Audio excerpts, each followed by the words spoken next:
సంక్రాంతి పండుగ అనగానే మనకి ముందర గుర్తొచ్చేది అరిసెలండి. స్టోరు బియ్యాన్ని 2 రోజులు నానబెట్టుకొని దాన్ని కడిగేసి బాగా పిండి మెత్తగా పట్టించుకోవాలి. దీనికి కిలో బియ్యపిండికి 3/4 కిలో బెల్లం సరిపోతుందండి. దీన్ని ఇలా మెత్తగా చేసేసుకొని ఒక గిన్నెలో బెల్లాన్ని పాకానికి వేసేసుకొని కొద్దిగా నీళ్లు పోసుకొని ఉండపాకం వచ్చేదాకా బెల్లాన్ని మరగనియ్యాలి. ఇలా కలుపుతూ ఉండాలండి, లేకపోతే బెల్లం అడుగంటుతుంది.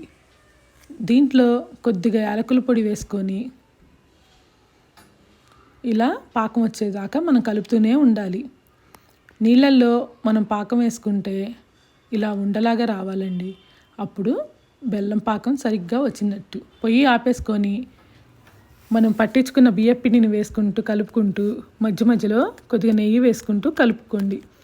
పిండి చూసుకుంటూ వేసుకోవాలండి. ఇలా ఉండ చేసుకుంటే మనకి చక్కగా గారెల్లాగా రావాలి. పలచగా అయితే నూనె పీలుస్తుంది, గట్టిగా అయితే అరిసె విరిగిపోతుందండి. చూసుకుంటూ వేసుకోండి.